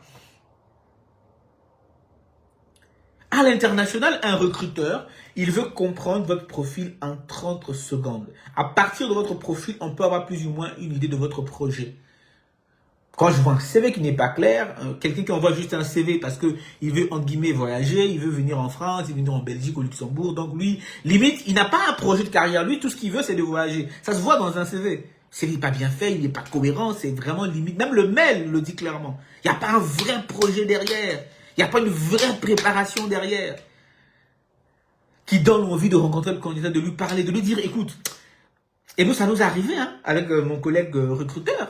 On reçoit un CV qui est mal fait, qui n'est pas bien fait du tout. Mais on sent qu'il n'est pas mal fait parce que le candidat n'est pas compétent. On sent qu'il est mal fait parce que le candidat ne maîtrise pas certains codes. Et qu'est-ce qu'on fait? On faisait à l'époque, on se dit, bon, certains candidats, on va les appeler. Parce qu'on voit quand même une volonté, un projet plus ou moins, mais mal exprimé. On va appeler pour dire, ah, monsieur le candidat, j'ai reçu votre CV depuis le Bénin, depuis le Togo, depuis la Centrafrique. Ok, mais voilà 2-3 conseils qui peuvent vraiment faire que, parce qu'on a perçu un truc. Et parfois, on a appelé aussi pour dire, monsieur le candidat, franchement, on a un travail qui est un peu compliqué, on a tellement de choses à faire que c'est difficile de le faire chaque fois, mais de temps en temps, on pouvait se permettre ça, monsieur le candidat, bon, le CV, comme ça ne vous aidera pas, vous n'irez pas loin avec ce genre de CV. Limite, vous allez faire semblant faire, vous allez vous blacklister, vous serez blacklisté. Parce que c'est important, quand vous envoyez un CV, un mail à une entreprise, à un recruteur, ils ont parfois des bases de données dans lesquelles ils conservent vos CV. Ils peuvent conserver vos CV. Moi, j'ai eu des cas, un directeur financier, un directeur administratif et financier qui m'avait envoyé son CV pour une opportunité. Il était en France, mais pour une opportunité. Il avait travaillé en France, il était rentré en Afrique, il voulait rester en Afrique. Il m'avait envoyé son CV, je l'ai envoyé à un de mes clients. Le client m'a dit, bon, Aris, pour l'instant, on ne va pas le prendre, on le garde dans un petit coin. Mais quelque temps après, le client me rappelle pour me dire, une grosse société panafricaine, l'entreprise m'appelle pour me dire, ah tiens, Aris, le CV de ton candidat là, on le veut parce que je pense que, voilà, on veut le prendre. Ouais. Donc, il faut toujours très bien clarifier votre projet professionnel de manière à ce qu'on le voie dans votre CV. Parce qu'une fois que vous l'envoyez, vous avez la possibilité de garder un contact avec votre recruteur, le recruteur, les entreprises auxquelles vous avez écrit. On ne sait jamais. Un jour, vous pouvez entendre un client vous dire, ah tiens, bon, on n'a pas encore de poste dans telle ville, mais on ouvre un poste dans telle ville. Est-ce que ça pourrait vous intéresser? Parce qu'on a déjà votre CV dans notre base de données. Et ça, on doit pouvoir le comprendre en lisant votre CV. Mais comment faire un CV? La base même d'un CV, c'est que dans votre tête, dans notre tête, ce soit clair en termes de projet professionnel. Si dans votre tête, c'est pas clair par rapport à votre projet professionnel, il ne s'agit pas d'être clair dans votre projet sur toute votre vie jusqu'à vos 70 ans. Non, à l'instant T aujourd'hui, où est-ce que vous en êtes? Comment vous projetez légèrement dans 2, 3, 4 ans? C'est tout ce qu'on veut voir dans votre CV, c'est tout. Première chose, aucune stratégie de carrière. Pas de stratégie de carrière, aucune opportunité à l'international ne vous viendra. Aucune opportunité à l'international ne s'ouvrira à vous. Vous ne serez pas capable de bâtir un très bon CV parce que vous-même, ce n'est pas clair dans votre esprit. Deuxième chose qui va faire justement que vous aurez du mal à avoir des opportunités à l'international, et là je vais vraiment grossir le truc parce que j'en ai parlé un peu en avant, c'est un CV qui n'est pas compétitif. C'est peut-être l'erreur la plus fréquente. Quand on reçoit des CV de l'Afrique, on va parfois voir des CV qui sont trop longs, 5, 4 ou 6 pages, mais pourquoi? Qui sont mal structurés. Et le pire, c'est que quand quelqu'un qui en Afrique candidate sur un territoire francophone, la personne se permet de faire des fautes. Évidemment que la personne se dit, si la personne a fait des fautes, c'est qu'elle n'est peut-être pas rigoureuse, elle n'a pas pris le temps. Parce qu'il y a quand même aujourd'hui des outils qui permettent quand même de corriger des fautes. Même les journalistes en Europe ont des outils pour corriger des fautes. Donc, pour corriger des textes. Donc, quand je vois un CV qui est plein de fautes, c'est pas toujours une question de niveau. C'est peut-être même une question de négligence. Limite, on a envie de se dire, est-ce que la personne a relu son propre CV avant de l'envoyer? C'est même pas la faute en soi qui dérange. C'est limite, la personne, elle est négligente. Elle aurait pu passer son CV dans un... Enfin, elle aurait pu relire et corriger les fautes. Le fait de voir 2, 3, 4, 5, 10 fautes d'orthographe, dans la tête du recruteur, ou de l'éventuel futur employeur, dans la tête, c'est de se dire que cette personne n'est pas du tout sérieuse. Elle est négligente. En plus de peut-être se dire aussi, bon, si elle maîtrise pas, elle n'a pas de bonne base, notamment sur la langue, ce qui sera peut-être son outil de base dans une zone francophone, ça crée quelque chose de négatif dans la tête du recruteur ou de... Vous voyez? Donc, CV trop long, mal structuré, plein de fautes, il n'y a pas de résultats concrets, des phrases vagues dans le CV, travailleur motivé, dynamique, des informations qui peuvent être discriminatoires en Europe. Vous mettez un CV, vous postulez pour un job, je ne sais pas moi, de commercial en Europe ou en France, et vous mettez que vous avez 5 permis. Est-ce que c'est pertinent que dans votre CV, vous puissiez mettre que vous avez tous les permis et que vous candidatez pour une opportunité où tous ces permis ne sont pas demandés? Vous avez parfois des offres où on vous dit pour ce job-là, il faut un permis B. Mais vous envoyez un CV avec des informations du genre, j'ai un permis pour conduire un tracteur. Ça fait bizarre. On me dit, mais attends, lui, il m'envoie un CV avec un permis pour conduire un tracteur. Mais moi, je n'ai pas besoin de quelqu'un qui sait conduire un tracteur. Moi, je veux quelqu'un qui a un permis B. Ou encore, un job pour lequel on ne demande pas nécessairement il y a aucune exigence d'avoir un permis. Mais vous mettez tous vos permis. Ouais, ça fait des petites choses comme ça qui vont faire que certains vont dire, ouais, mais le CV, il est un peu bizarre quand même. Et dès que quelque chose commence à un tout petit peu vous déranger, vous avez tendance à dire, bon, ce CV-là, je le mets, je veux le traiter en dernier. Ce ne sera pas ma priorité du tout. Vous mettez sur un CV, que je vois parfois des CV qui viennent d'Afrique, je suis célibataire et j'ai 5 enfants. Mais pourquoi vous mettez ça sur un CV? Je veux dire, quelle est la pertinence de dire que vous êtes célibataire, vous avez 5 enfants? C'est même, limite, ça peut pousser les gens à se dire, c'est bizarre, donc est-ce qu'il aura vraiment le temps pour le travail parce qu'il a 5 enfants célibataires? Vous voyez, c'est parfois discriminant. Les photos, n'en parlons même plus. Vous avez parfois des photos, la personne est dans une voiture en train de conduire avec des lunettes de soleil. Oui, mais une photo, si vous voulez mettre vraiment une photo sur un CV, vous mettez une photo pro, un fond neutre, voilà, un vêtement professionnel. Et même parfois, c'est déconseillé parce qu'une photo peut être discriminante malheureusement. L'idéal même, c'est qu'il n'y ait pas de photos, qu'il n'y ait pas d'informations qui vont vous discriminer pour que le recruteur ou l'employeur se concentre sur vos compétences, votre vraie valeur ajoutée. Vous voyez un peu. Donc, on a parfois ce genre de CV et on se dit, avec un CV pareil, ça passe pas. Ça passe pas du tout. La manière dont vous faites votre CV peut être un élément bloquant pour des opportunités à l'international. Un CV, ça doit être clair, lisible, orienté résultat. Au lieu de dire responsable, par exemple responsable de la gestion des stocks, vous pouvez écrire, je sais pas moi, gestion d'un stock de tant d'euros, réduction des pertes de tant de pourcents en un an. Ça parle. Le CV doit être clair, il doit être lisible, il doit être orienté résultat, il doit être adapté au métier visé. Vous ne pouvez pas faire un CV. Vous avez par exemple, vous allez sur Internet, vous voyez par exemple 5 jobs, 5 opportunités en France. Vous prenez votre CV et vous envoyez le même CV aux 5 jobs. C'est pas possible. Il y a un truc à moins que les jobs soient similaires, mais si les jobs légèrement différents, vous devez adapter à chaque fois votre CV, le personnaliser. Toujours. Une de mes erreurs que j'ai commises en tant que consultant en recrutement, une fois j'ai envoyé mon CV de consultant en recrutement à un job qui est un job de recruteur, de chargé de recrutement. Et là, la personne qui gérait ce recrutement m'a appelé pour me dire, Monsieur Lezane, j'ai reçu votre CV, mais je suis un peu embêté parce que vous dites que vous êtes consultant en recrutement aujourd'hui. Donc, c'est quoi un consultant en recrutement? Il va avoir deux casquettes. Il va avoir une casquette orientée candidat. Il va appeler des candidats, leur proposer des opportunités pour des entreprises. Et puis, il va avoir une autre casquette de commercial. Donc, il va contacter des entreprises, leur demander si elles ont des besoins et faire en sorte de faire le lien entre les entreprises et les candidats. Donc, en gros, pour faire simple, dans le recrutement, vous avez plusieurs métiers. Hein. Dans le recrutement, tout le monde ne fait pas la même chose. Ça, c'est une petite parenthèse. Donc, dans le recrutement, vous avez des gens qui vont s'occuper uniquement de la partie candidat. Donc, eux, ça va être les candidats, les personnes qui sont à l'écoute d'opportunités. Et vous avez des gens qui vont s'occuper uniquement de la partie entreprise. Donc, c'est des commerciaux. Et vous avez des gens qui vont faire les deux.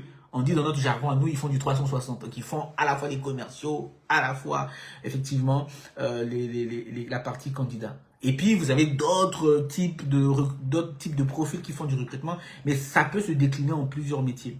En plusieurs métiers, on veut dire ça comme ça. Mais, vous allez remarquer que, dans ce que je disais, je me suis un peu perdu, excusez-moi. Donc, j'envoie mon CV de consultant en recrutement j'envoie mon CV de consultant en recrutement donc au sein d'une entreprise. J'avais pas fait très attention parce que c'est un poste de chargé de recrutement ou encore de talent acquisition. C'est uniquement la partie candidat. Et la personne m'appelle me dire, mais monsieur Lezane, vous m'avez envoyé votre CV, vous êtes consultant en recrutement, donc vous faites la partie candidat et la partie commerciale. Et vous m'avez envoyé un CV alors que ici je cherche uniquement un chargé de recrutement. Et là, je dis, bon, bah, ça dépend si le poste de chargé de recrutement il est évolutif, si j'essaie de donner 2-3 arguments, ainsi de suite, parce que parfois, quand on est parfois à la recherche d'une opportunité à l'international, on peut se dire, ok, je peux prendre un job qui est légèrement au-dessous de mes compétences, ça peut m'aider moi à avoir une opportunité à l'international. Une fois que j'arrive, j'ai ce job-là, soit en interne, je pourrais évoluer, soit 2-3 ans plus tard, je peux envisager un changement pour revenir à mon poste de base. Ça, c'est aussi de la stratégie. Et là, j'essaie d'aller sur cet angle, sous cet angle-là. Et là, la personne me dit non. Moi, j'hésite. Pour moi, dans mon esprit, c'est quelqu'un qui fait du commercial et du recrutement. Si je prends cette personne-là à un poste pur de chargé de recrutement, elle va s'ennuyer. Elle ne sera pas à son plein potentiel. Et j'ai peur qu'au bout de 2-3 mois, vous puissiez m'abandonner. J'avais beau tenter de convaincre cette personne-là. Mais ça, c'est parti du fait que j'ai envoyé un CV avec un titre pour un poste qui était pas forcément le bon poste à 100% me concernant. Donc, c'est important de toujours adapter votre CV au métier que vous visez. Dans l'intitulé de poste, dans un CV par exemple, chaque compartiment de CV a une signification. Quand on regarde un CV, le titre du CV peut signifier deux choses. Le titre d'un CV peut signifier soit c'est ce que vous faites aujourd'hui, mais le titre d'un CV peut aussi signifier ce que vous visez par la suite. Donc, si aujourd'hui, je donne un exemple, vous êtes, je sais pas, vous êtes RH, vous êtes assistant RH, ou prenons mon cas, je suis recruteur, et je vise un poste de responsable de ressources humaines. Je mets dans mon CV responsable de ressources humaines, parce que je vise ce poste-là. Je peux le mettre. Et dans ma petite présentation, dire au client ou à l'entreprise, écoutez, je n'ai pas encore aujourd'hui beaucoup d'expérience dans la partie administrative, mais j'aspire à un poste de RH ou d'assistant RH. Vous voyez. Mais imaginez, je suis recruteur, dans mon titre de mon CV c'est recruteur, je prends mon CV et je l'envoie à un poste de RH. La tentation du RH, c'est de dire, ok, il n'a pas compris. Moi, je cherche un RH, il m'envoie un CV de recruteur. Je ne cherche pas un recruteur. Vous voyez, donc beaucoup peuvent se dire, j'élimine le CV. Alors que tu as des bases. En tant que consultant en recrutement, tu peux faire du RH. Ça, c'est possible. Mais comme ton CV, dans le titre, tu as gardé recruteur, la personne qui reçoit le CV peut se dire, ah tiens, la personne cherche un poste de recruteur et pas un poste de RH. Je mets le CV de côté. Donc, les informations que vous mettez sur un CV sont importantes. Attention, les loisirs que vous mettez sur votre CV. On ne met pas n'importe quel loisir sur un CV. Soit vous ne mettez pas les loisirs, soit vous partez du principe que je vais mettre des loisirs pour révéler certains aspects de ma personne à l'entreprise. Mais des aspects de ma personne qui sont en lien avec le job. Si c'est un métier qui demande de la résilience, eh ben, je peux dans mes loisirs mettre, si c'est vrai en plus, que j'aime par exemple la course à pied, j'aime la randonnée.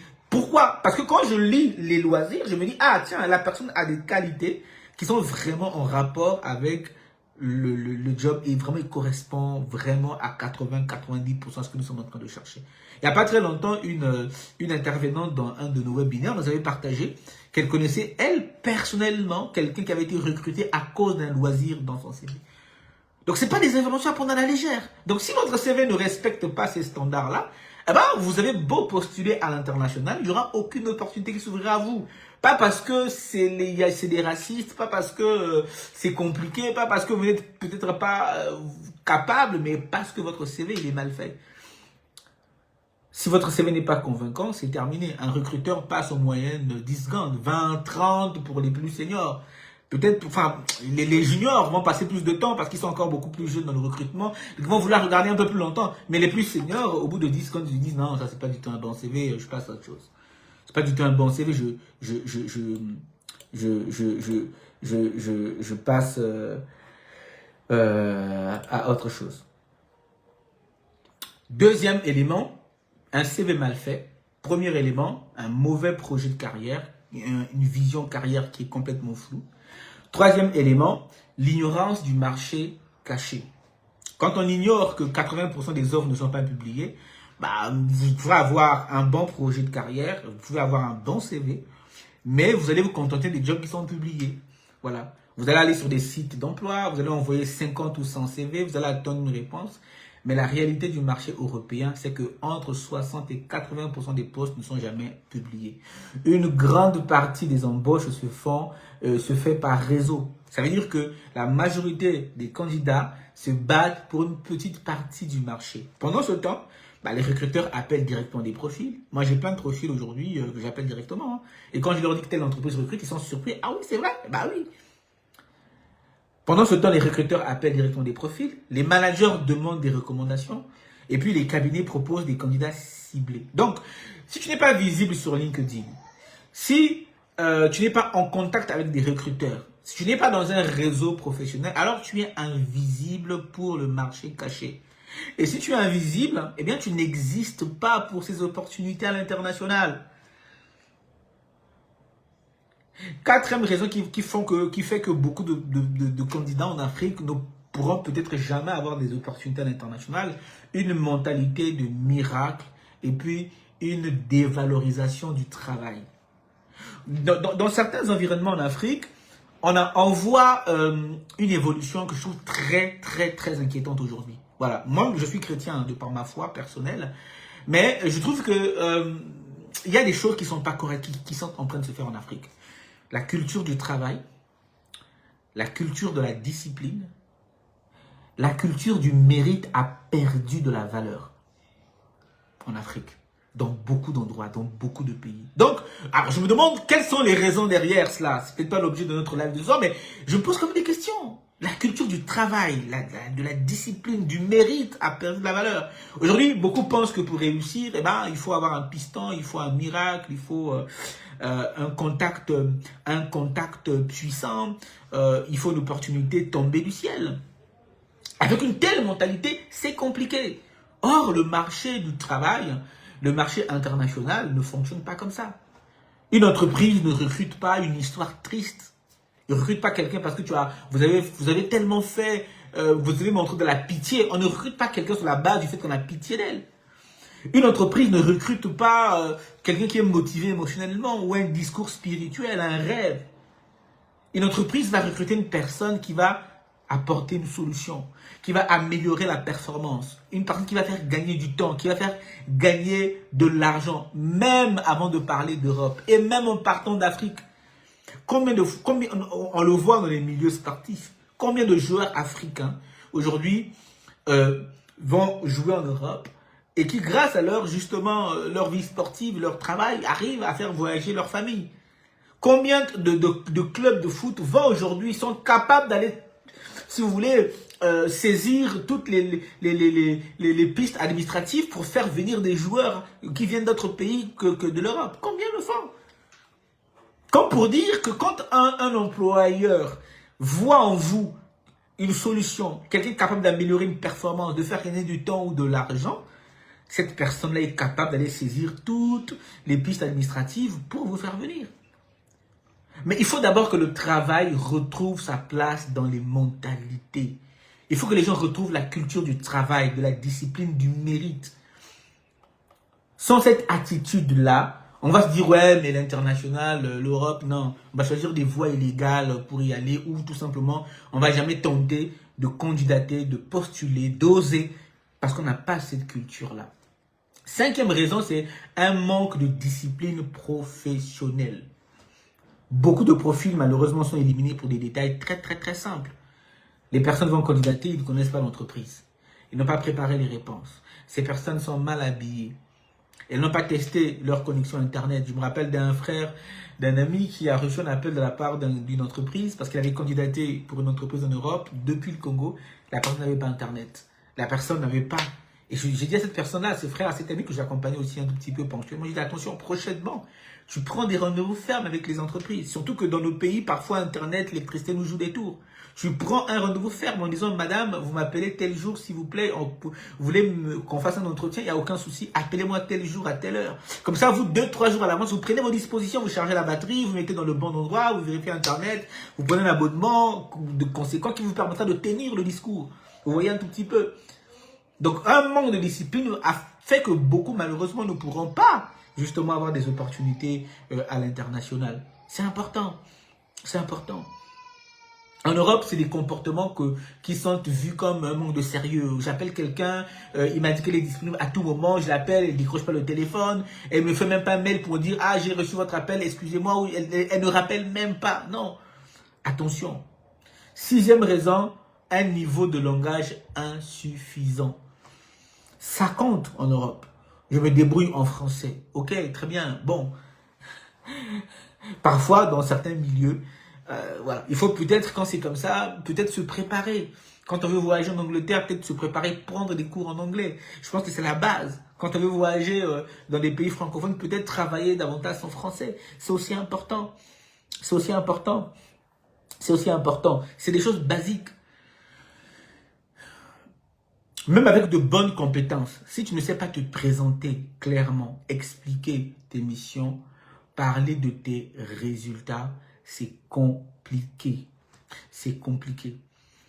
Il faut te préparer à ça. Comment ça se passe dans les entretiens? Quand on te pose des questions, comment on répond? Comment on se présente? Comment on répond à des questions? Comment on pose des questions? Il faut avoir un niveau de langage, on va dire, basique et suffisant en fonction du milieu professionnel que tu vises donc à l'international. Parce que si tu ne sais pas communiquer, ne serait-ce que de façon basique, ça peut être un frein et l'international peut être fermé.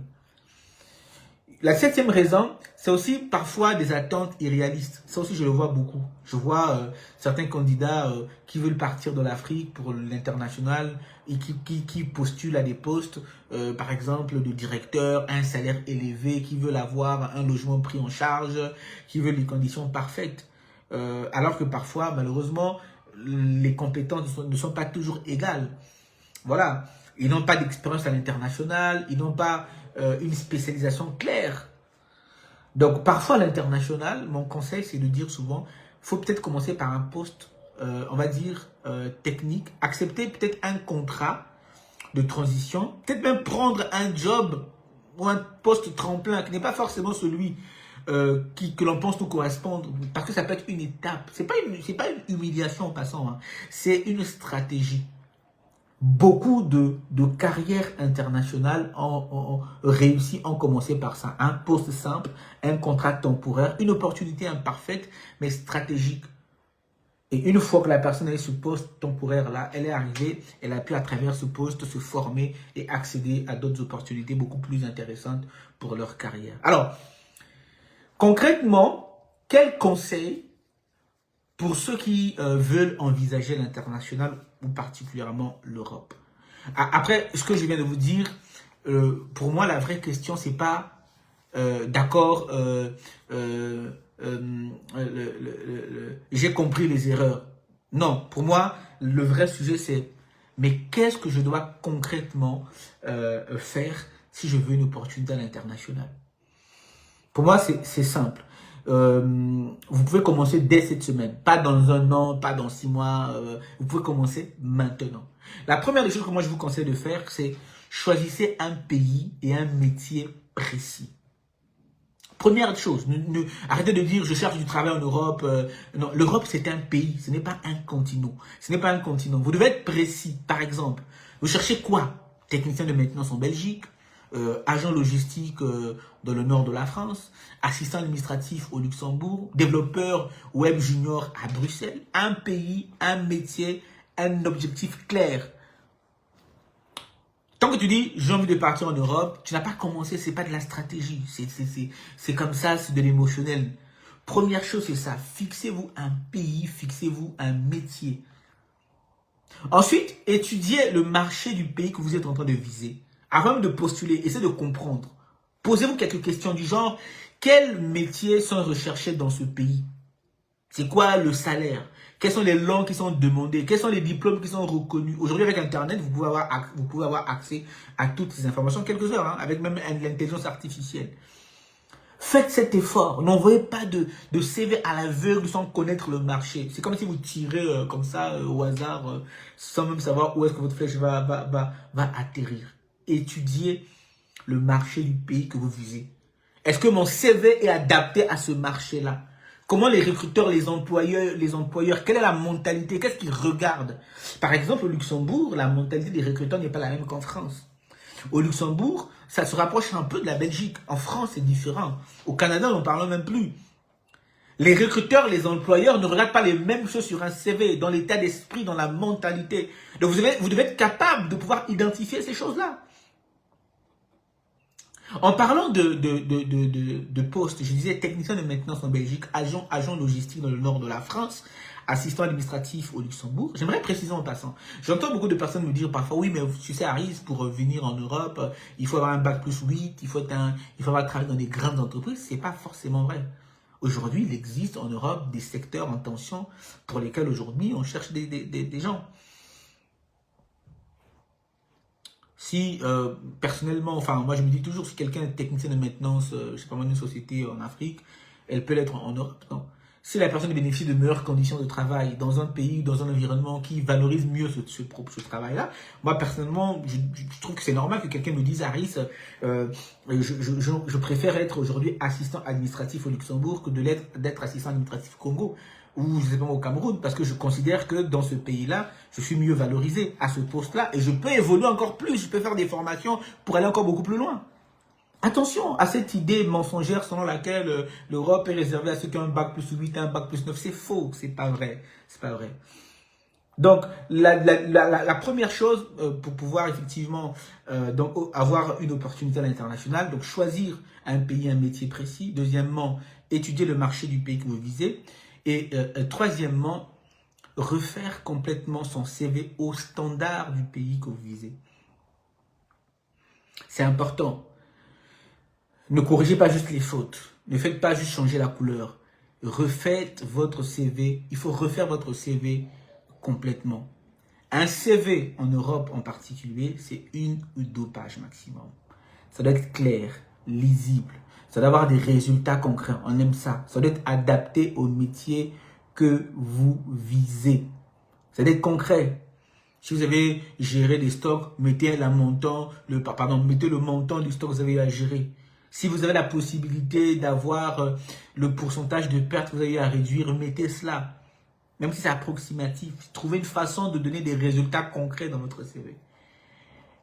Quatrième conseil, créez ou il faut refaire votre profil LinkedIn. Aujourd'hui, quelqu'un qui travaille quelqu'un qui veut travailler à l'international, qui n'a pas de LinkedIn, c'est quelqu'un enfin, je sais même pas comment dire ça, pour moi c'est un rêveur, vous êtes en train de rêver, ça n'a aucun sens.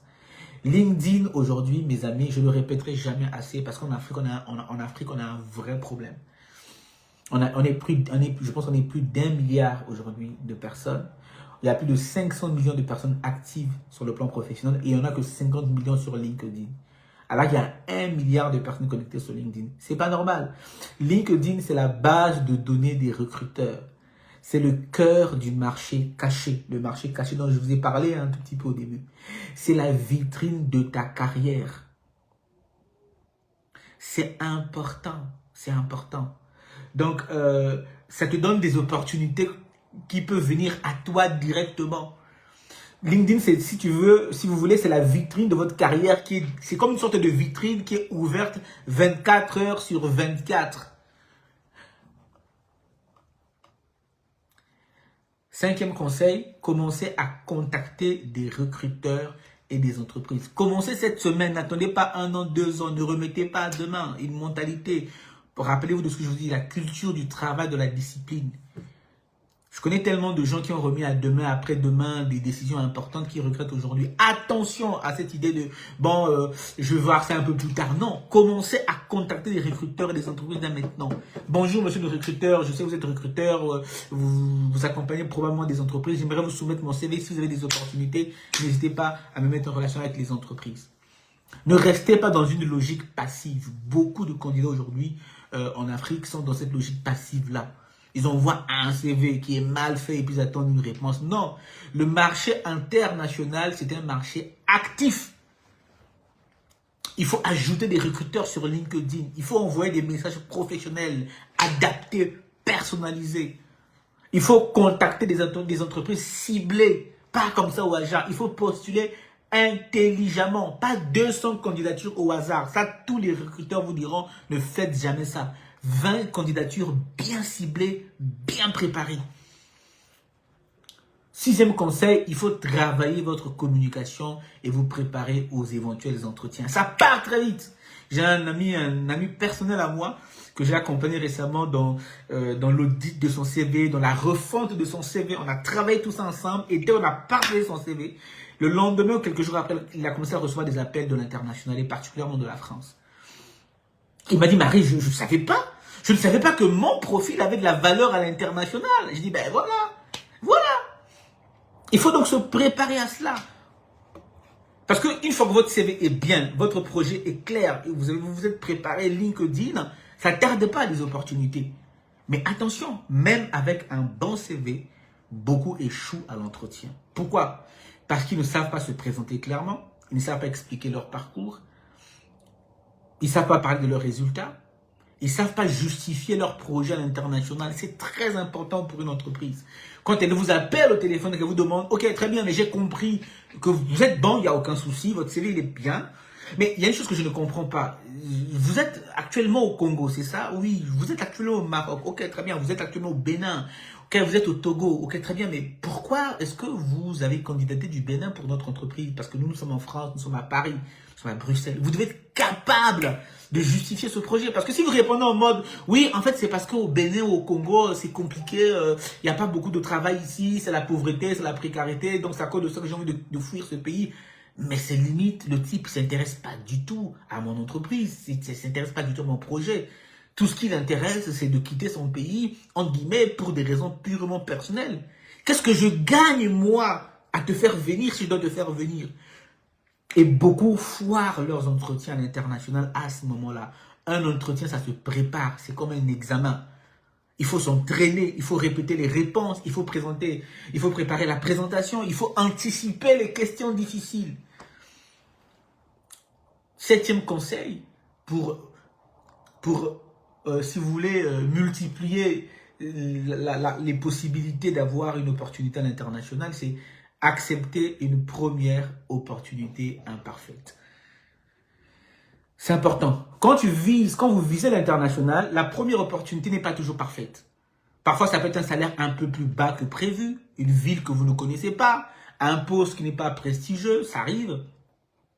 Mais c'est une opportunité qui peut vous permettre d'entrer sur le marché européen, d'obtenir une première expérience locale, de construire un réseau et puis de stabiliser votre situation. C'est une opportunité stratégique. Je parlais de stratégie. C'est important. Je connais, je pense que c'est l'époux de quelqu'un, je pense voilà, quelqu'un de haut placé au Cameroun qui m'avait appelé un jour pour dire, voilà, enfin, c'est l'épouse qui me disait que son mari a du mal à trouver du travail en Angleterre. J'ai dit oui, mais quand je vois le CV, il n'a aucune expérience locale en Angleterre. C'est normal. Si vous êtes dans une entreprise, la question, vous voyez un CV, quelqu'un qui candidate chez vous et qui veut travailler dans votre entreprise, mais qui n'a pas une expérience locale, vous vous demandez est-ce qu'il comprend les codes du marché? Est-ce qu'il comprend les codes? C'est très important. Si vous allez dans un pays et que vous n'êtes pas préparé psychologiquement aux codes qui régissent cet environnement, vous vous cassez les dents. Je peux vous rassurer, hein, vous allez passer pour un extraterrestre. Si vous n'êtes pas préparé à intégrer un environnement local, ils ont une façon de parler, une culture, une façon de se comporter, une façon de faire un certain nombre de choses. Vous allez casser la dynamique de l'équipe. Soit vous faites renvoyer, soit vous mettez la... Et ça se passe même entre professionnels en Europe. La culture d'entreprise, c'est très important. Quand moi je passe des entretiens des candidats, j'ai besoin de comprendre comment ils réfléchissent, comment ils se comportent en entreprise. J'ai besoin de comprendre leurs valeurs, leurs qualités, j'ai besoin de comprendre les éléments de base qui font sa personnalité, parce que je sais que c'est pas seulement une question de compétence. La personne doit être intégrée dans une équipe, dans une famille professionnelle. Et si elle ne correspond pas, c'est pas bon. Donc, ce 7e conseil est important. Beaucoup de carrières internationales commencent par un poste simple, un contrat de transition, une opportunité imparfaite mais intelligente. Et c'est là que peut-être vous aurez besoin d'aller un peu plus loin, d'avoir peut-être besoin d'un conseiller carrière, d'un conseiller en recrutement qui va vous dire, voici les secteurs qui peuvent être des secteurs en tension, mais qui correspondent à des profils par lesquels vous pouvez commencer pour pouvoir intégrer le marché européen. Il y en a énormément. Donc, si vous voulez viser l'international, c'est ça. Choisissez un pays, un métier précis, cherchez à comprendre le marché, refaites votre CV, créez votre profil LinkedIn, contactez des recruteurs et des entreprises, préparez-vous aux entretiens, aux questions difficiles. Si vous voulez en savoir c'est quoi un peu plus, c'est quoi les questions difficiles, contactez-moi en privé, je pourrais vous les donner. Il y a des questions qui sont extrêmement difficiles, parce que surtout quand on vient de l'Afrique pour l'Europe, il y a des questions qui sont difficiles. Parce qu'il y a eu des cas, des entreprises ont fait venir des gens en Europe, mais ça s'est très mal passé pour les entreprises. Donc depuis aujourd'hui, ils évitent de plus en plus. Mais des entreprises aujourd'hui qui viennent chercher des gens en Afrique, il y en a énormément. Ça, je vous le rassure, hein. Je l'ai vu dans le recrutement. Les gens allant au Maroc, allant en Tunisie. Des entreprises me disent, Harris, on a quasiment vidé le Maghreb. Et on est en train de regarder petit à petit maintenant l'Afrique subsaharienne. C'est juste que quand vous n'êtes pas dans le monde des recruteurs, vous ne voyez pas ces réalités-là. Mais ça existe, ces réalités-là. Un chef d'entreprise est prêt à tout pour son entreprise. À faire les papiers administratifs d'un employé. Si cet employé-là peut lui apporter de la valeur. Et cette valeur-là, parfois, c'est à vous-même de la définir, de l'établir. Donc, ce n'est pas magique, ce n'est pas mystique. C'est du travail. C'est de la stratégie et c'est surtout de la discipline. Vous voyez? Donc, on se dirige vers la fin de notre live. J'espère que ça vous a donné quelques éléments intéressants, des éléments de réflexion, des pistes. N'hésitez pas dans les commentaires là si vous avez des questions. Pendant que nous sommes en train de terminer, je pourrais peut-être répondre à 2-3 questions. N'hésitez pas à les écrire là dans les commentaires. Donc, je pense qu'après ce qu'on vient de partager, il y a une chose essentielle qui se dégage. Voilà. Une opportunité à l'international, ça ne se construit pas au hasard. C'est important. Ça se construit avec une stratégie, une méthode et puis un positionnement qui est clair. Beaucoup de personnes aujourd'hui sont peut-être motivées, mais elles ne savent pas par où commencer, ni comment s'y prendre concrètement. Voilà. Donc, aujourd'hui, moi, je suis consultant et conseiller carrière chez Nexus One. Et là-bas, nous avons mis en place un accompagnement qui s'appelle Nexus One Boost. Le but, c'est pas de vendre du rêve aux gens, c'est pas de vous proposer un visa magique, mais c'est vraiment de vous aider à clarifier votre projet professionnel, à adapter votre CV aux standards européens, à construire un profil LinkedIn qui est crédible. Le but, c'est de vous aider à entrer dans le marché caché, hein, et c'est de vous préparer aux entretiens. C'est un accompagnement, c'est pas un accompagnement pour dire je vais aller en Europe. En fait, le but de l'accompagnement, c'est pour que vous passiez de ceux qui disent j'ai envie d'avoir une expérience à l'international, à ceux qui disent j'ai une vraie stratégie et un profil qui me permet de pouvoir voilà, accéder à des opportunités à l'international. Voilà. Donc, on veut vraiment pouvoir aider et accompagner des gens via ce programme-là, pour ceux qui veulent aller beaucoup plus loin que ce que je viens de vous partager. Mais en tout cas, pour l'essentiel, commencez dès aujourd'hui. N'attendez pas, ne remettez pas à demain. Voilà. Donc, si vous avez des questions dans les commentaires, n'hésitez pas à les laisser. Si je les vois maintenant, je peux y répondre. Sinon, j'y répondrai par la suite via des posts ou peut-être je ferai un autre live. Là-dessus. Pour ceux qui veulent peut-être aller beaucoup plus loin, n'hésitez pas à me contacter en privé. On prendra un moment pour échanger, comprendre votre situation et voir si on peut, bien sûr, vous accompagner par rapport à cela. Donc, moi j'en ai terminé. Voilà, j'espère que le live vous a été utile, qu'il vous a donné quelques éléments, qu'il vous a surtout encouragé. Et comme je vous ai dit, ce que je viens de partager en termes de réalité pratique, ça peut s'appliquer à tous les marchés. Ça peut s'appliquer à l'Europe, ça peut s'appliquer voilà, au marché du Canada. Ça peut s'appliquer. Le principe est le même. Voilà. Simplement, j'ai préféré me concentrer sur l'Europe et sur l'Afrique, qui sont deux gros marchés que je travaille, que je connais personnellement. Donc voilà. Bon, j'espère qu'on aura l'occasion une autre fois de continuer ces échanges-là. Il y a beaucoup de choses à dire concernant ces sujets. J'ai essayé de partager une observation de mes quasiment 7 ans de vie de recruteur. C'est pas évident, mais il y a encore plein de choses à dire là-dessus. Donc voilà, j'en ai fini pour ce soir. Je vous souhaite en tout cas un bon début de semaine. Et puis n'hésitez pas à me contacter en privé pour ceux qui ont des questions, ceux qui veulent des éclaircissements sur d'autres éléments qu'on a peut-être abordés assez rapidement. Donc sur ce, je vous souhaite un bon week-end et surtout une très belle semaine. Et je vous dis à bientôt pour d'autres échanges. Bye bye.